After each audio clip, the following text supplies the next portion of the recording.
தங்கம் விலை கிட்டத்தட்ட ஒரு 8200 ரூபாய்க்கு மேலே போயிடுச்சு 1 கிராம் தங்கம். இந்த தங்கம் விலை ஏறுறதுக்கு என்னப்பா காரணம்? டொனால்டு ட்ரம்ப் அவர்கள் தான் காரணம் அப்படின்னு சொன்னால் கூட அதையும் தாண்டி சில சக்திகள் இருக்காங்க. அதில் நம்பர் 1 சக்தி யார் தெரியுமா? அந்த ஜப்பான் தாங்க. அந்த ஜப்பான்காரனை கொஞ்சம் பிடிச்சு வைங்கடா, சொல்லுங்கடா, சொல்லி புரிய வைங்கடா அப்படின்னு சொல்கிற அளவுக்கு ஜப்பானுடைய ஒரு ஸ்ட்ராட்டஜி இருக்குது. அதை தான் பாண்ட் ஸ்ட்ராட்டஜி அப்படின்னு சொல்லுவாங்க. ஜப்பான் ஒரு குட்டி நாடாக இருக்கக்கூடிய இந்த ஜப்பான் எப்படி அமெரிக்காவை ஆட்டி படைக்கிறது? உண்மையிலேயே ஜப்பானால் என்ன செய்ய முடியுமோ அதை ஜப்பான் செஞ்சிட்ருக்காங்க, ஆனால் யாருக்கும் தெரியாமல். அதை இன்னைக்கு டிபி ட்ரூப்ஸ் நீங்கள் தெரிந்து கொள்ள போகிறீர்கள். அன்பு தமிழஞ்சங்களுக்கு தமிழ் பொக்கிஷத்தின் வணக்கங்கள்.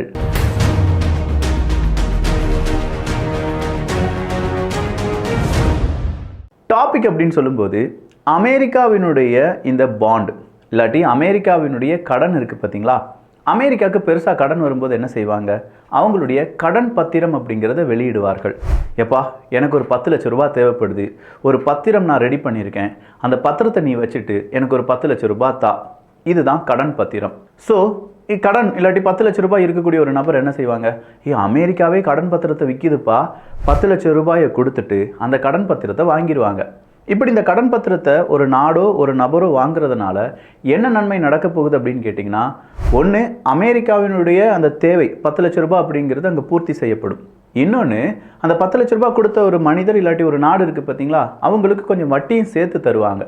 இதுதான் லாபம். இந்த லாபத்தை நீங்கள் புரிஞ்சுக்கிட்டாதான் அடுத்ததாக உலக அரசியலில் என்னெல்லாம் நடந்திருக்கு அப்படிங்கிறத புரிந்து கொள்ள முடியும். இப்போ நேராக நாம் டிசம்பர் 2024க்கு டைம் ட்ராவல் பண்ண போகிறோம். இந்த டிசம்பர் 2024 அமெரிக்காவினுடைய டாலர் மற்றும் அமெரிக்காவினுடைய கடன் பத்திரம் எவ்வளவு விற்கப்படுகிறது அப்படின்னு கேட்டிங்கன்னா, கிட்டத்தட்ட ஒரு 49.69 பில்லியன் டாலர் அளவுக்கான கடன் பத்திரம் விற்கப்படுகிறது. விற்கப்படுகிறதுனா கடன் பத்திரத்தை அமெரிக்கா விற்கிறாங்களான்னு கேட்டால் இல்லை. இந்த கடன் பத்திரத்தை வாங்கி வச்சுருப்பாங்கல்ல, அவங்க என்ன செய்கிறாங்க? எனக்கு இந்த கடன் பத்திரம் வேண்டாம், எனக்கு காசே போதும் அப்படின்னு சொல்லி இந்த கடன் பத்திரத்தை விற்கிறாங்க. இது நவம்பர் டிசம்பரில். நேராக நீங்கள் ஜனவரி எடுத்து பார்த்தீங்கன்னா கிட்டத்தட்ட 13.3 பில்லியன் அமெரிக்க டாலர் அளவுக்கான கடன் பத்திரத்தை விற்கிறார்கள் ஃபாரினர்ஸ். ஜஸ்ட் இதை ஃபாரினர்ஸ் அப்படின்னு சொல்கிறாங்க. ஏன்னா அமெரிக்காவினுடைய கடன் பத்திரத்தை ஏகப்பட்ட நபர்கள் வாங்கி வச்சுருக்காங்க. அப்படின்னா அமெரிக்காவினுடைய கடன் எவ்வளவு விற்கி?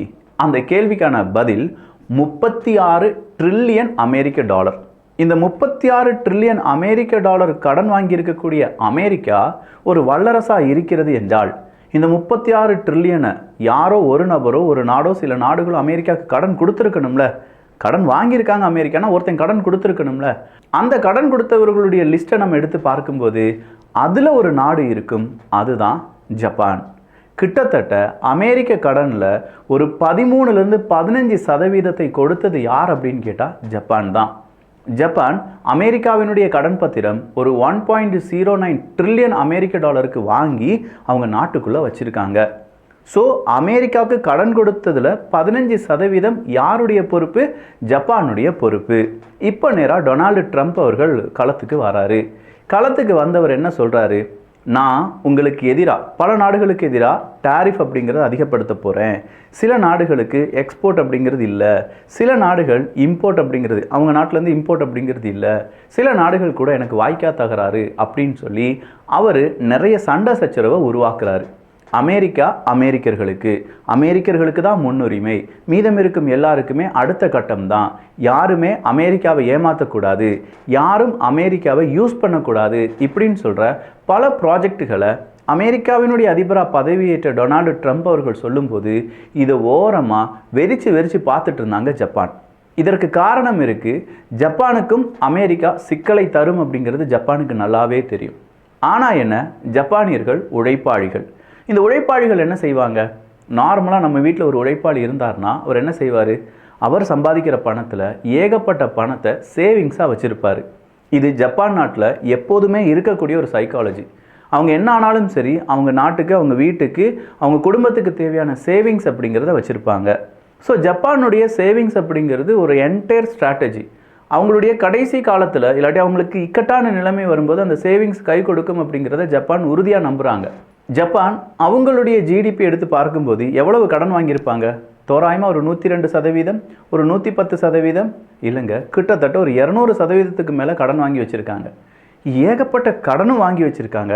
ஆனால் அதே ஜப்பான் நிறைய கடன் பத்திரத்தையும் வாங்கி வச்சு சேவிங்ஸையும் வச்சுருக்காங்களே, அந்த சேவிங்ஸை விற்று அவங்க கடன் அடைச்சிட வேண்டியதானே விக்கி அப்படின்னு கேட்டால், இந்த இடத்துல 90% ஜப்பான் வாங்கியிருக்கக்கூடிய கடன் ஜப்பானுக்குள்ளேயே தான். ஜப்பான் நாட்டு மக்களிடம் ஜப்பானுடைய அரசு கடன் பத்திரத்தை விநியோகம் செய்யும். ஜப்பான் மக்கள் உழைக்கக்கூடிய காசை ஜப்பான் அரசாங்கத்துக்கு கொடுப்பாங்க. அதுக்கு பேங்க் ஆஃப் ஜப்பான் BOJன்னு ஒன்று இருக்குது. அந்த பேங்க் ஆஃப் ஜப்பான் வழியாக கடன் பத்திரம் விற்கப்பட்டு பணம் கிடைக்கும். அந்த பணத்தை வச்சு ஜப்பான் அவங்களுடைய அரசாங்கத்தை வழிநடத்தும். ஸோ 90% அவங்களுடைய கடன் உள்நாட்டிலே இருக்கிறதுனால ஜப்பானுடைய பொருளாதாரத்தை வெளியிலேருந்து ஒரு நாடு அசைச்சு பார்க்கறது அப்படிங்கிறது கொஞ்சம் கஷ்டமான விஷயம்தான். ஜப்பானுக்கு பெரிய எதிரியே ஜப்பானுடைய மக்கள் தொகை இல்லாமல் போகிறது அப்படிங்கிறது மட்டும்தானே தவிர, அடுத்ததாக ஒரு எதிரி இருக்காங்க, அவங்க நாட்டில் ஏற்படக்கூடிய இயற்கை பேரிடர். இது இரண்டும் இல்லைன்னா ஜப்பான் வேறு லெவலில் தான் பெர்ஃபார்ம் பண்ணுவாங்க. சரி, இந்த இடத்துல ஜப்பானுடைய சேவிங்ஸ் அப்படின்னு சொல்லும்போது அமெரிக்காவினுடைய பாண்டை வாங்கி வச்சுருக்காங்க, டெப்ட் பாண்டெல்லாம் வாங்கி வச்சுருக்காங்கல்ல. இதனால் அமெரிக்காவுக்கு என்ன மாதிரியான சிக்கல்கள் வரும் அப்படிங்கிறத கொஞ்சம் ஆழமாக யோசிக்க போகிறோம். இதை யோசிக்க தான் ஏன் இந்த தங்கத்துக்கான விலை கூடிக்கிட்டே இருக்குது, குறைய மாட்டுக்கு அப்படிங்கிறது இங்கே நம்மளால் உணர முடியும். உண்மையிலேயே உங்கள் குடும்பத்தை வழி நடத்துறது யார் அப்படின்னு நீங்கள் நினச்சிட்டு இருக்கீங்க? உங்கள் அப்பா, உங்கள் அம்மா, இல்லை உங்களுடைய சகோதரர்? யாருமே கிடையாது. உங்கள் குடும்பத்தை வழி நடத்துவது யார் அப்படின்னு கேட்டிங்கன்னா, உங்கள் குடும்பத்துக்காக நீங்கள் வாங்கியிருக்கக்கூடிய கடன் தான். நல்லா யோசிச்சு பாருங்கள், அப்பா ஏன் உழைச்சிக்கிட்டே இருக்காரு? அப்பா உழைச்சிட்டே இருந்தால் தான் நம்ம வாங்கியிருக்கக்கூடிய கடன் அங்கே அடைப்படும். நம்ம வீடு கட்டியிருக்கோமா, வீடு கடன் வாங்கியிருக்கோமா, அந்த கடன் அடைக்க முடியும். நம்ம கார் வச்சுருக்கோமா, EMI கொடுக்குறோமா, அந்த EMI கொடுக்க முடியும். ஸோ இந்த இடத்துல கடனாளிகள் தான் ஒரு குடும்பத்தை வழி நடத்துகிறார்கள். சொல்லப்போனால் அந்த குடும்பம் எப்படி உழைக்க வேண்டும், எப்படி தூங்க வேண்டும் அப்படிங்கிறத தீர்மானிக்கிறதே கடனாளிகள் தான், கடன் தான். அதே மாதிரி தாங்க ஒரு கவர்மெண்ட் இல்லாட்டி ஒரு நாடு, அந்த நாட்டை தீர்மானிக்கக்கூடியவர்களும் இந்த கடன் கொடுத்தவர்கள் தான். அதனால தான் அமெரிக்காவை நம்ம என்ன சொல்லுவோம்னா, அமெரிக்காவினுடைய ஃபெட் கரன்சி இல்லாட்டி அவங்களுடைய முக்கியமான கடனாளிகள் யார் அப்படின்னு பார்த்தா, அதில் ஒரு டாப் லேயர் பணக்காரர்கள் இருப்பாங்க. அவங்களுக்கு ஏகப்பட்ட பேர் நம்ம வச்சுருப்போம். அவங்கள இலுமினாட்டிஸ்ன்னு சொல்லியிருக்கலாம், இல்லை அவங்கள எலைட் குரூப்புன்னு சொல்லுவாங்க, இல்லாட்டி அவங்கள ஒலிகாக்ஸ் அப்படின்னு சொல்லுவாங்க. இப்படின்னு சொல்கிற பல பெயர்களில் அறியப்படுவார்கள். ஆனால் உண்மையிலேயே ஒரு அரசாங்கத்தை ரன் பண்ணுறவங்க, இப்போ நம்ம ஊரில் அதானி, அம்பானி அப்படின்னு சொல்லி எதுக்கு எடுத்தாலும் ஒரு பேச்சு வரும் பார்த்தீங்களா, அவங்க தான் கவர்மெண்ட்டை ரன் பண்ணுறாங்க. நீ அதே தான் அங்கேயும், வேறு எதுவுமே இல்லை, மாற்றிக்கிறதே கிடையாது. நம்ம ஊர்லேயும் அதே மாதிரி தமிழ்நாட்டை எடுத்துக்கிட்டிங்கன்னா அங்கேயும் பெரும் பெரும் நிறுவனங்கள் எல்லாருமே இருக்குது. ஸோ இந்த மாதிரியான விஷயங்களில் யார் அதிகமாக கடன் கொடுத்துருக்காங்களோ அந்த கடன் கொடுத்தவர்கள் தான் கடன் வாங்கினவர்களுடைய குடுமையை பிடிச்சு வச்சுருக்காங்க. அதன் அடிப்படையில் அமெரிக்காவினுடைய ஒரு குடுமி யார் பக்கத்தில் இருக்குன்னா ஜப்பான்கிட்ட இருக்குது. அமெரிக்கா ஜப்பான் மீது அணு ஆயுதத்தை வீசினாங்க அப்படிங்கிறது நமக்கு நல்லாவே தெரியும். ஆனால் ஜப்பான் அமெரிக்கா மீது ஃபினான்ஷியல் நியூக் அப்படிங்கிறத வீச ஆரம்பிச்சிருக்காங்க. டொனால்டு ட்ரம்ப் அவர்கள் வாராரு, EV எலக்ட்ரிக் வெஹிக்கிள் அப்படிங்கிறத எங்கள் நாடு ஜப்பானுக்குள்ளே அறிமுகம் செய்ய வேண்டும். ஒருவேளை இந்த EV வெஹிக்கிளை நீங்கள் அறிமுகம் செய்யலை, எங்கள் நாட்டினுடைய எலக்ட்ரிக் வெஹிக்கிள் அந்த மேனுஃபேக்சர்ஸை உங்கள் நாட்டுக்கு அனுமதிக்கலைன்னா உங்களுக்கு எதிராக நான் பொருளாதார தடை போடுவேன், உங்களுக்கு எதிராக நான் டேரிஃப் வரியை அதிகப்படுத்துவேன் அப்படின்னு சொல்கிறாங்க. ஜப்பானுக்கு சும்மா தூக்கி வாரி போடுது. ஏன்னா ஜப்பான் ரொம்ப முக்கியமான ஒரு நாடு. அதிலும் இந்த கண்டுபிடிப்பு, தொழில்நுட்பம், டெக்னாலஜி அப்படின்னு சொல்லும்போது ஜப்பான் அடிச்சுக்கிறதுக்கு ஆளே இல்லை அப்படின்னு சொல்லுவாங்க. 2 டெக்னாலஜி எப்போதுமே உலகம் பாராட்டும். ஒன்று ஜெர்மன் டெக்னாலஜி, இன்னொன்று ஜப்பான் டெக்னாலஜி அப்படிங்கிறது தான். அதுவும் ஆட்டோமொபைல்ஸ் அப்படிலாம் எடுத்து பார்த்தீங்கன்னா அது ஜப்பான் தான். ஸோ இவ்வளோ கோலாச்சு இருந்த ஜப்பானில் எலக்ட்ரிக் வெஹிக்கிளுக்கு என்னப்பா பஞ்சம்? அங்கே தான் ஏகப்பட்ட நிறுவனங்கள் இருக்குது. டொயோட்டா இருக்காங்க, நிசான் இருக்காங்க, ஹாண்டா இருக்காங்க. இவங்கெல்லாம் ஜப்பான் நாட்டை சார்ந்தவங்க தானே. இவங்களையும் மீறி அமெரிக்காவிலேருந்து ஒரு எலக்ட்ரிக் வெஹிக்கிள் நிறுவனத்தை உள்ளே கொண்டு வருவது அப்படிங்கிறதுலாம் கொஞ்சம் சிக்கலான விஷயம். ஒன்று செய் அமெரிக்கா, எங்கள் நாட்டில் கொஞ்சம் எலக்ட்ரிக் வெஹிக்கிள் நிறுவனங்கள் இருக்காங்க, EV கார் மேனுஃபேக்சர்ஸ் இருக்காங்க, அவங்கள நீ டேரிஃபே இல்லாமல், வரியே இல்லாமல் உங்கள் நாட்டுக்கு அனுமதி செய் அப்படின்னு சொல்லி ஜப்பான் கேட்குறாங்க. அது எப்போ நீ எனக்கு எதிராக பேசலாம்? ஓ நாட்டில் இருக்கக்கூடிய எலக்ட்ரிக் வெஹிக்கிளை ஏன் நாட்டில் அனுமதிச்சோன்னா அமெரிக்காவில் EV வெஹிக்கிளை மேனுஃபேக்சர் பண்ணுற நிறுவனம் படுத்துரும்ல, அதனால் அப்படிலாம் முடியாது அப்படின்னு சொல்லி டொனால்டு ட்ரம்ப் அவர்கள் சொல்கிறார். உடனே டொனால்டு ட்ரம்ப் அவர்கள் இப்படி சொல்லிட்டாருன்னு சொல்லி மன வருத்தத்துடன் ஒரு ஓரமாக உட்காந்து அழுகிறதுக்கு ஜப்பான் ஒன்றும் சாதாரண நாடு கிடையாது. அமெரிக்காவினுடைய குடுமையே ஜப்பான்கிட்ட தானே இருக்குது. ஜப்பான் என்ன செய்கிறாங்க? ஓகே, இவனுக்கு எங்கே அடித்தா வலிக்கும்? அவனுடைய ஃபினான்ஷியல் அந்த பக்கமாக அடித்தா வலிக்கும். எப்படி அவனுடைய ஃபினான்ஷியல் பக்கமாக அடிக்கலாம்? போடு, அவனுக்கு நம்ம எவ்வளோ டெப்ட் பாண்ட் வாங்கி வச்சுருக்கோம், கொஞ்சமாக வித்துரு அப்படிங்கிறாங்க ஜப்பான் அரசாங்கம். உடனடியாக ஜப்பான் அரசாங்கம் என்ன செய்யுதுன்னா, அமெரிக்காட்டிருந்து வாங்கின கடன் பத்திரம் நிறைய $1.09 ட்ரில்லியன் அமெரிக்க டாலருக்கு கடன் பத்திரத்தை வாங்கி வச்சுருக்காங்க. அந்த கடன் பத்திரத்தில் கொஞ்சோண்டு போர்ஷன் எடுத்து விற்க சொல்கிறாங்க. இது விற்பனை நடக்குது. இப்படி விற்பனை நடக்கிறதுனால என்ன விற்க ஆக போகுது அமெரிக்காவுக்குன்னு நீங்கள் கேட்கலாம். ஒரு நாட்டினுடைய கடன் பத்திரம் அப்படிங்கிறது என்ன? ஒரு நாட்டுக்கு பண தேவை வரும்போது பணத்தை வாங்குறதுக்காக அமெரிக்காவுக்கு டாலர் தேவை வருது. டாலர் ஜப்பான்கிட்ட நிறைய இருக்குது.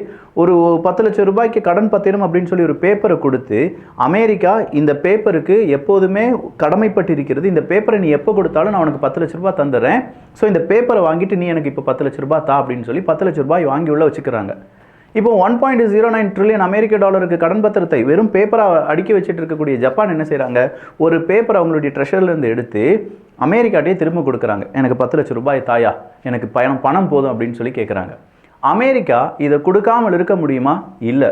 கடன் பத்திரம் அப்படின்னு சொல்லும்போதே நீ எப்போ கேட்டாலும் நான் உனக்கு கொடுக்குறேன், ஏன்னா மெச்சூர் ஆகிருக்கும், இல்லை அவங்க வட்டி கொடுத்துருந்துருப்பாங்க, இல்லை இவங்களுக்கு எமர்ஜென்சி. ஸோ இந்த கடன் பத்திரத்தை கொடுக்கும்போது பணத்தை கொடுக்க வேண்டிய கடமை அமெரிக்க நாட்டுக்கு இருக்குது. அது எந்த அதிபர் இருக்கார் அப்படிங்கிறதுலாம் கிடையாது. ஸோ இந்த கடன் பத்திரத்தை எடுத்து கொடுக்குறாங்க. 10 லட்ச ரூபாய் அமெரிக்கா கொடுக்குது. மறுபடியும் ஒரு கடன் பத்திரத்தை எடுத்து கொடுக்குறாங்க. 10 லட்ச ரூபாய் அமெரிக்கா எடுத்து கொடுக்குது. என்னப்பா, அமெரிக்காட்ட ஆல்ரெடி பணம் கம்மியாக இருக்குது, எகெயின் ஜப்பான் இதை வித்துட்டே இருக்காங்க அவங்களுடைய கடன் பத்திரத்தை. அமெரிக்காவினுடைய கஜானால இருந்து என்ன செய்கிறாங்க, அமெரிக்கா அவங்களுடைய பணத்தை திரும்ப கொடுக்க வேண்டிய கட்டாயத்துக்கு தள்ளப்படுறாங்க. இப்படின்னு சொல்லி அமெரிக்காவினுடைய டாலரை ஜப்பான் என்ன செய்வாங்கன்னா அவங்களுடைய எண்ணாக மாற்றிடுவாங்க. அதாவது அவங்களுடைய பணத்தை ஸ்ட்ராங் பண்ணுறதுக்காக அமெரிக்க டாலரை எடுத்து அவங்களுடைய பணமாக கன்வெர்ட் பண்ணிட்டாங்கன்னா இங்கே நடக்கக்கூடிய விஷயம், அமெரிக்காவினுடைய கஜானாவும் காலியாகும், டாலரும் வீக்காகும், ஜப்பான் கொஞ்சமாக அவங்களுடைய பொருளாதாரத்தை மேம்படுத்திக்கலாம். இதனால் அமெரிக்காவுக்கு மறுபடியும் காசு தேவைப்படும். ஏன்னா அமெரிக்காவினுடைய கஜானால 3 கடன் பத்திரத்தை கொடுத்து ஜப்பான் 30 லட்ச ரூபாயை கொண்டு போயிட்டாங்க. அப்போ அமெரிக்கா கவர்மெண்ட்டை ரன் பண்ணுறதுக்கு 30 லட்ச ரூபாய் தேவைப்படும். உடனடியாக அமெரிக்கா என்ன சொல்லுவாங்க, மறுபடியும் ஒரு 30 லட்சம் ரூபாய்க்கு பாண்டை கிரியேட் பண்ணுவாங்க. இந்த முறை பாண்டு 30 லட்ச ரூபாய் கண்டிப்பாக எனக்கு வேணும். அப்போ மக்களிடம் அதை சொல்லி புரிய வைக்கிறதுக்காக இவ்வளோ நாள் இல்லாத அளவுக்கு இந்த பாண்டு பேப்பருக்கு நீங்கள் வாங்கி வச்சு 5 வருஷம் வச்சுருந்தீங்கன்னா கூடுதலான வட்டி தாரோம் அப்படின்னு சொல்லுவாங்க. கூடுதலான வட்டி தாரோம் அப்படின்னு சொன்ன உடனே மக்கள் என்ன செய்வாங்க, அந்த பாண்டை வாங்கிட்டு மக்களிடம் சேவிங்ஸாக இருக்கக்கூடிய டாலரை கொடுப்பாங்க. இப்படி ஒரு 30 லட்ச ரூபாய் அமெரிக்காவுக்கு கிடைக்குதுன்னு வச்சுக்கோங்க. ஆனால் கூடுதலான வட்டி கொடுக்கிறோம் அப்படின்னு சொல்லி அமெரிக்கா சொன்னதுனால தான் 30 லட்ச ரூபாய் வாங்கியிருக்காங்க. இந்த இடத்துல கூடுதலான வட்டி அப்படின்னு சொன்ன உடனே ஒட்டுமொத்தமான அமெரிக்காவினுடைய பேங்கிங் சிஸ்டம் அப்படிங்கிறது கொஞ்சம் அடிபட ஆரம்பிக்கும். பாண்டுக்கு கூடுதலான வட்டி கிடைக்குது, அப்போ ஏன் நான் பணத்தை கொண்டு ரியல் எஸ்டேட்டில் போடணும், அப்புறம் ஏன் பணத்தை கொண்டு நான் பல கம்பெனியுடைய பங்குகளை வாங்க வேண்டும், பேசாமல் அமெரிக்காவினுடைய டெப்ட்டு அந்த ஒரு பாண்டை மட்டுமே வாங்கினா போதுமே அப்படின்னு சொல்லி மக்கள் என்ன செய்வாங்க, அவங்கக்கிட்ட இருக்கக்கூடிய மிச்சம் சொச்சம் இருக்கக்கூடிய பணத்தெல்லாம் கொடுத்து டெப்ட் பாண்ட் அப்படிங்கிறத வாங்கி வச்சுக்கிடுவாங்க. ஸோ இந்த இடத்துல அமெரிக்காவினுடைய கரன்சி வீக்கானதோடு மட்டும் இல்லாமல் அமெரிக்காவினுடைய நம்பகத்தன்மை குறைய ஆரம்பிக்கும். அமெரிக்க நிறுவனங்களுக்கு போதுமான நிதியுதவி கொடுப்பதற்கு அமெரிக்காவிடம் பணம் இல்லாமல் போகும். அமெரிக்காவினுடைய பங்குகள் வீழ்ச்சி அடையும். அமெரிக்காவினுடைய பங்குகள் வீழ்ச்சியடையும் போது அமெரிக்காவை நம்புவதை விட தங்கத்தை நம்புவது மேல் அப்படின்னு சொல்லி தங்கத்தின் மீது முதலீட்டாளர்கள் அமெரிக்கா டெப்ட் பாண்டை வாங்குறதை விட தங்கத்தை வாங்கி வச்சுக்கிடுவாங்க. ஏன்னா எப்போ வேணாலும் அமெரிக்கா திவாலாகலாம், இல்லை எப்போ வேணாலும் அமெரிக்கா நம்ம நாட்டுக்கு எதிராக பொருளாதார தடையை போடலாம், இதெல்லாம் வேணாம், தங்கத்தை வாங்கி வச்சுக்கலாம் அப்படின்னு சொல்கிற இந்த பிரச்சனைனால தான் அமெரிக்காவினுடைய ஒவ்வொரு அரசியல் நகர்வும் இங்கே தங்கத்தினுடைய விலையை அதிகப்படுத்துது. அமெரிக்காவினுடைய நகர்வு மட்டும் கிடையாது, அதற்கு ரியாக்ட் பண்ணக்கூடிய ஜப்பான் மாதிரியான நாடுகளும் தங்கத்தின் விலை அதிகமாகிறதுக்கான காரணம். ஸோ இந்த இடத்துல ஜப்பான் செய்திருக்கக்கூடிய ஃபினான்ஷியல் நியூக் என்ன அப்படிங்கிறத புரிய வச்சிருப்பேன் நான் நம்புகிறேன். இன்னும் ஆழமாக ஜெர்மனி இப்போ என்ன செஞ்சுட்டு இருக்காங்க அப்படிங்கிறதையும் நம்ம புரிஞ்சுக்கணும்.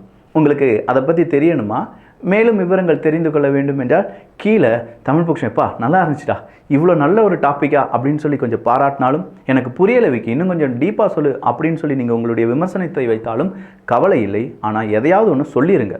நல்லதை பகிர்ந்து நல்ல சமுதாயத்தை உருவாக்குவோம். நன்றி, வணக்கம்.